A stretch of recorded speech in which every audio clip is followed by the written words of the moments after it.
반갑습니다. 저는 열국지 팩트체크 다른 눈으로 본 열국지를 쓴 강용봉입니다.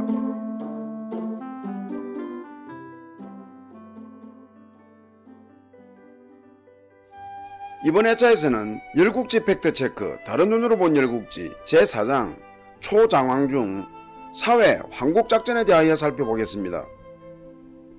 저는 오늘 살펴볼 열팩 열국지의 글을 쓰기 위하여 사기, 춘추좌전 등의 문헌을 인용했는데요. 그 상세 내역은 자막으로 나가는 바이니 참고하시기 바랍니다.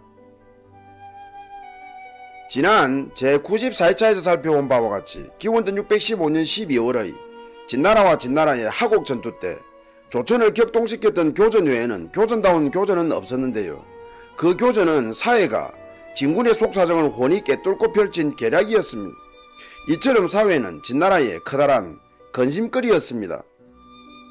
사회는 지난 제68회차에서 살펴본 바와 같이 기원전 636년에 진문공이 진나라로 돌아와 군주가 될 때 다른 진해공파 인사들과 함께 진문공을 영접하여 조정의 대부가 되어 묵묵히 소임을 다했고, 지난 제90회차에서 살펴본 바와 같이 기원전 621년 8월에 진양공이 죽은 후 자기 군의를 두고 진나라가 갈팡질팡할 때 자기 군주로 옹을 모시기 위하여 조돈의 지시로 진나라까지 갔다가 본의 아니게 선멸과 함께 진나라로 망명하여 진나라에서 활약하고 있었던 것입니다.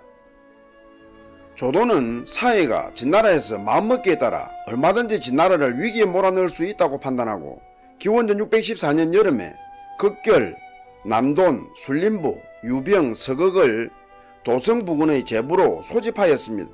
사회에 대한 대책을 논의하고자 육경회의를 비밀리에 소집하는 거였죠. 그 자리에서 조돈은 사회는 진나라에 있고 호사고는 노나라에 머물며 진나라의 환난을 부추기고 있다. 장차 이들을 어찌하면 좋겠는가 라고 물었습니다. 이에 순림보가 나서서 호사고는 나라 밖의 사정에 능통하니 그를 불러들여 외교 업무를 맡기자.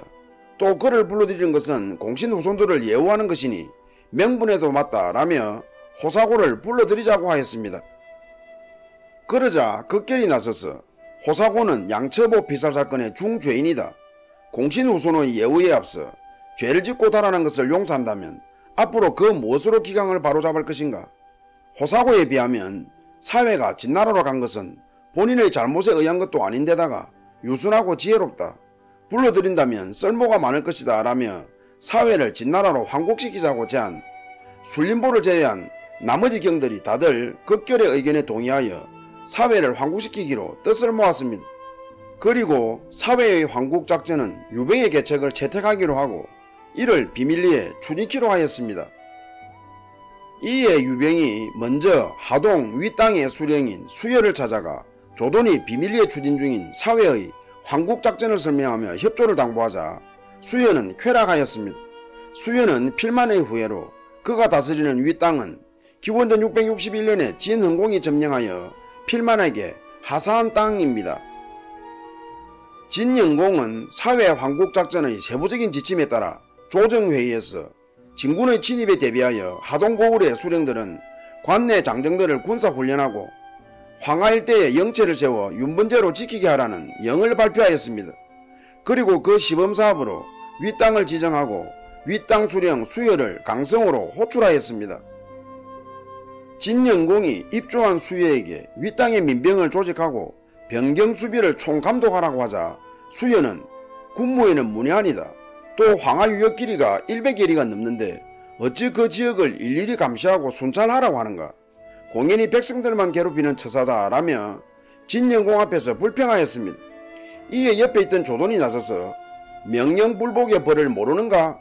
사흘 안에 관할 민병의 병적벌을 올려라 라고 지시. 수여는 크게 걱정하였습니다. 윗땅에 돌아온 수여는 주변 사람들에게 조돈을 맹비난하였습니다. 진나라와 화목하게 지낼 생각은 하지 않고 백성들의 삶은 등한시하고 진나라와 전쟁하려고 한다면 말이죠. 전쟁 자체야 더 말할 나위도 없는 백성들을 죽음으로 모는 일이지만 전쟁 준비 또한 전쟁에 못지않게 백성들을 괴롭히는 일이라며 심하게 불평하였습니다. 수여는 조정의 명령을 이행하기가 어려워지자 크게 걱정하였습니다. 그러다가 가만히 앉아서 죽음을 기다리느니 차라리 진나라로 달아나자고 결심하였습니다. 진나라에 가서 사회의 도움을 받으려고 한 거였죠. 집안 사람들이 진나라로 달아나는 것을 걱정하자 수여는 공공연하게 진나라로 가야 한다며 큰소리치고 가솔들을 독려하며 진나라로 떠날 준비에 박차를 가했습니다. 수여 집안이 진나라로 달아난다는 것은 이제는 공공연한 사실이 되었죠. 그러던 중에 수여는 되치하여 요리한 종놈에게 안주 타박을 하며 직접 매질까지 하였습니다. 이에 종놈은 수여에게 원한을 품고 강성의 조돈을 찾아가 수여가 진나라로 달아나려 한다고 고발하였습니다. 이에 조돈은 즉시 윗땅에 군사를 보내어 수여의 가족들을 잡아왔는데 그 사이에 수여는 진나라로 달아나고 말았습니다. 진영공이 조정회의를 통하여 하동지역의 방비를 튼튼히 하라는 지시부터 수여가 진나라로 달아난 이 모든 과정은 진나라로 달아난 수여에게 달아날 명분을 만들어주고 망명온 수여를 진나라가 믿게 만들려는 유병의 계책에 따른 속임수였습니다. 일종의 밑밥인 셈이었죠. 진나라에 도착한 수여는 진강공 앞에서 자기가 진나라를 떠날 수밖에 없었던 상황, 즉 하동의 방비를 강화하라는 지시부터 조정의 명령을 이행할 수 없게 된 상황을 하나하나 설명하고 자신을 이렇게 사지로 내몬 조돈을 맹비난하였습니다. 그런 후 자기가 진나라와 진나라가 냉전 중인 현 상황에 가장 큰 피해자라며 하소연하고는 자신의 말의 증거로 자기 처자가 진나라 옥에 투옥 중임을 강조하며 통곡하였습니다. 이어서 수여는 차분하게 분위기를 수습한 후 정색하며 자기를 받아주면 진나라 윗땅을 바치겠다며 윗땅의 토지와 백성 수요를 적은 장부를 바쳤습니다. 진강공은 수여의 말에 크게 기뻤으나 수여의 말에 진위를 확인할 수 없어 기다리라며 수여를 숙소에 감금하였습니다. 그러고는 엄밀히 첩자를 진나라에 보내어 수여가 말한 상황의 진위를 알아오게 하였습니다. 이후 첩자가 돌아와 수여의 말은 전부 사실임을 보고하자 진강공은 크게 기뻐하였습니다. 진강공은 감금 중인 수여를 상객의 예로 초청해서는 수여가 진나라에 오게 된 상황을 이제는 다 믿는다고 밝힌 후 정식으로 수여를 환영하며 환영연을 열었습니다. 이 자리에서 수여는 자신이 알고 있는 진나라의 상황과 조돈 등 주요 인물들의 인물됨을 상세하게 설명했고 진강공 등 진나라 대부들의 질문에 자세하게 응답하였습니다. 수여 환영연에 사회도 참석했는데 사회는 수여가 진강공 등에게 설명하고 응답하면서 연신 자기에게 눈짓과 몸짓 등으로 뭔가 신호하는 것을 보고는 수여가 어떤 목적을 갖고서 진나라에 거짓 망명했음을 단번에 알아차렸습니다. 사회는 비록 몸은 진나라에 있었지만 진나라를 그리워하고 있던 터라 수여를 돕는 것이 자연히 진나라를 돕는 것이라 판단하고 수여를 돕기로 작정하였습니다. 하지만 사회는 이때만 해도 수여가 자신을 진나라에 황국시키려고 진나라에 거짓 망명한 줄은 몰랐습니다. 그 자리에서 진강공이 수여가 진나라 윗땅을 바치겠다고 말한 것을 상기시키며 이를 구체화할 수 있는 방법과 대책을 묻자 수여는 윗땅의 관리들은 다들 나의 부하들이거나 친척들이다. 내가 진나라에서 환영받고 있는 것을 보여주고 직접 설득하면 그들은 진나라에 귀순할 것이다. 염려 말라라며 큰소리쳤습니다. 이때 사회가 나서서 진강공에게 피를 흘리지 않고 적의 고을을 얻을 수 있다면 이보다 좋은 일은 없다. 더구나 하동 중에서도 윗땅이 제일 크니 윗땅만 차지하게 되면 하동 일대를 다 소유할 수 있다. 그러나 고을 백성은 진나라 백성이 되기를 원해도 조돈이 무서워서 어쩔지는 모르겠다 라며 설득의 중요성을 강조하며 수여의 말에 맞장구를 쳤습니다. 다음날 진강공은 즉시 조정회의에서 진나라 윗땅을 접수할 것임을 밝힌 후 서글수를 부장으로 삼고 사회와 함께 군사를 이끌고 하동 이 땅을 향해 친히 나섰습니다. 당김에 속불 빼듯 서둘렀습니다. 그러고는 황하 어귀에 주둔하였습니다. 수여가 황하를 건너기 전에 진강공에게 나는 진나라가 좋은 나라임을 잘 알지만 그래도 나보다는 진나라에 대하여 설명을 잘할 수 있는 사람을 붙여달라. 그러면 그와 같이 윗땅에 가서 백성들을 설득하겠다 라고 하자 진강공은 적임자는 사회라며 사회와 함께 가라고 하였습니다. 진강공은 사회는 진나라 사람인데다가 또 진나라에서 성공까지 했으니 진나라 사람을 설득하기 쉬울 거라고 생각한 거였죠. 그러나 사회는 만일 내가 윗땅 사람들을 설득하다가 진나라 사람에게 붙잡히게 되면 진강공은 임무에 실패했다며 나의 처자까지 벌할 것이고, 또 진나라는 고국을 배반한 죄를 물어 나에게 중벌을 내릴 것이므로 나는 가고 싶지 않다 라며 수여와의 동행을 꺼려하였습니다. 사회가 진강공의 명령에 대하여 이렇게 맞버틴 것은 설득 실패에 대한 책임을 면하려는 의도도 있었지만, 자신이 배반하여 진나라에 돌아오지 않을 때 진나라에 남은 가족들에게 조금이라도 피해가 덜가게 하기 위한 술수였습니다. 나는 가고 싶지 않았는데 진강공이 보내지 않았느냐는 식 말이죠. 그러나 어쩌면 사회는 황하를 건넌 후에도 진강공이 자신을 끝까지 믿게 하려는 의도도 내포되어 있었는지도 모르겠네요. 진강공은 사회의 우려에 대하여 윗땅 사람들을 설득하라. 윗땅을 진나라 땅으로 만들면 더 높은 벼슬과 상을 주리라. 만일 불행히도 그대가 진나라에 잡히게 되면 처자를 진나라로 보내주겠다 라며 황하의 맹세까지 하고는 사회들어 수여와 동행하라고 강권하였습니다. 사회는 대놓고 웃을 수는 없었지만 불감청이언정 고소원이었죠. 이때 진나라 대부 요조가 나서서 사회는 진나라에서 귀국하기를 원하는 모사다. 진나라의 수군을 풀어주려고 그를 보내는가 라며 수여의 말을 믿지도 말고 사회를 보내지도 말라고 했으나 진강공은 이를 듣지 않고 둘을 윗땅으로 보냈습니다. 수여와 사회가 진군 진영을 떠나 얼마쯤 갔을 때 요조가 달려와 사회에게 자신의 마찰직을 건네며 비록 나의 의견이 받아들여지지 않았지만 진나라에 그대의 개교를 아는 이 없다고 생각하지 말라. 속히 돌아오지 않으면 가만히 있지 않겠다라며 경고하고 돌아갔습니다. 사회는 섬뜩하였습니다. 한비자 세난에는 요조와 관련하여 요조는 진나라에서는 성인으로 추앙받았으나 진나라에서는 중용되지 않았을 뿐더러 사유는 명확하지 않지만 훗날 자기의 간언으로 인하여 진나라에서 죽임을 당했다고 소개하고 있습니다. 수여와 사회는 둘이 진나라로 달아날 거라며 요조가 남긴 질책과 협박에 그렇지 않다고 극구 부인했지만 경천통지할 그의 지혜와 예질에게 혀를 내둘렀습니다. 그러고는 황하를 건너 자기들을 영접 나온 진군을 만날 때까지 하나에서 열까지 조심조심하였습니다. 결과적으로 요조의 협박은 둘에게 마지막까지 조심하고 조심하라는 충고인 셈이었습니다. 수여와 사회가 황하를 건너 윗땅으로 조금 갔을 때 조돈의 아들 조삭이 이끄는 진군을 만나 환대를 받았습니다. 이어서 둘은 즉시 조돈이 기다리는 진군 영체로 안내되었는데 조돈 등은 사회를 보자마자 마치 죽은 사람이 돌아온 듯 끌어안고 격하게 반가워하였습니다. 그리고 조돈 등은 고육계에도 불구하고 사회 황국작전의 임무를 무사히 완수한 수여를 크게 치하하였습니다.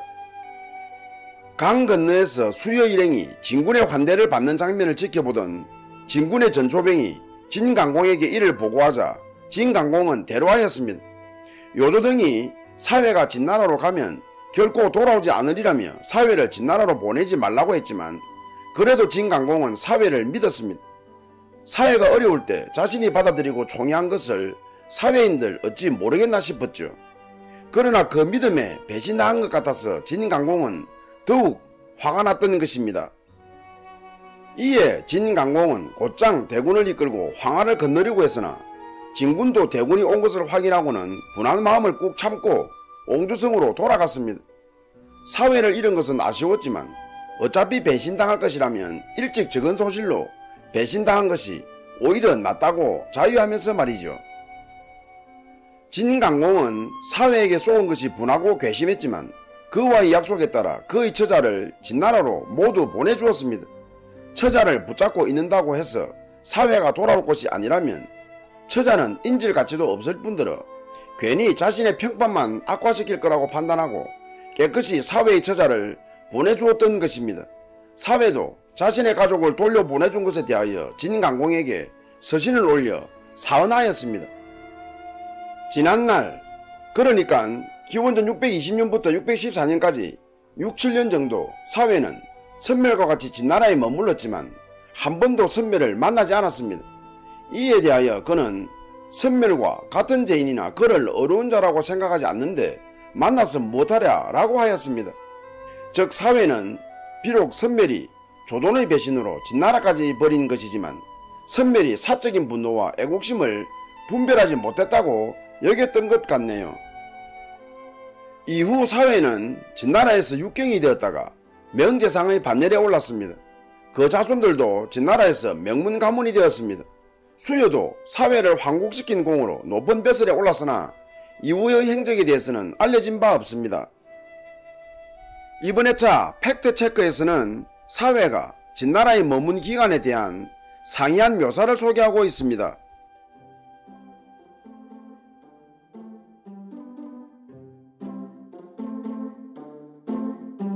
사람들은 평생 뇌의 10%도 쓰지 못한다거나 알버트 아인슈타인도 자신의 뇌를 10%밖에 쓰지 못했다는 말을 들어보았을 것 같은데요.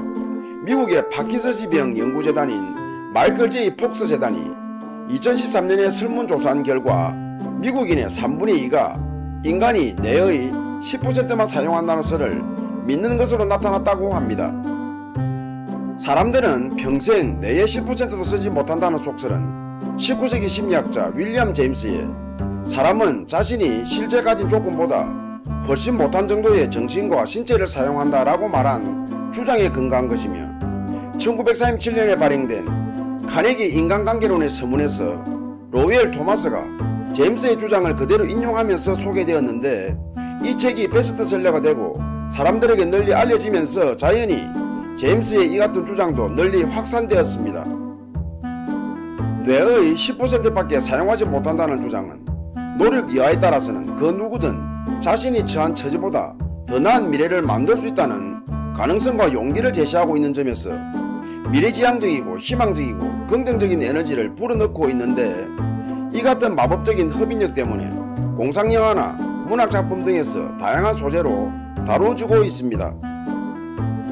그러나 신경과학자들은 사람의 뇌가 일부만 사용된다는 속설을 부정하고 있습니다. 미국 인디애나 주립대의 레이첼 브리만과 아론 캐롤은 사람이 뇌의 어느 부분을 사용하여 과제를 수행하는지를 볼 수 있는 기능자기 공명 영상 즉 fMRI를 촬영한 결과 이른바 움직이지 않고 잠들어 있는 뇌의 부분은 거의 없는 것을 확인했다며 사람은 걷거나 음악을 들을 때 등 아주 간단하고 단순한 일을 할 때에도 자신의 뇌의 거의 대부분을 사용한다고 주장하였습니다. 과학자들은 뇌의 10%만 사용한다는 것 자체가 다쳤거나 질병적 상황이지 정상적인 뇌의 상황이 아니며 만일 뇌의 10%만 사용하고 90%를 사용하지 않았더라면 그 90%는 진화 과정에서 퇴화되었을 것이고 따라서 인간의 뇌는 지금보다 훨씬 작았을 것이라고 지적하고 있습니다. 즉 사용하지 않는 뇌의 90%는 정상적인 상태로 존재할 수 없다는 겁니다. 끝까지 시청해주셔서 감사합니다. 다음 회차에서 뵙겠습니다.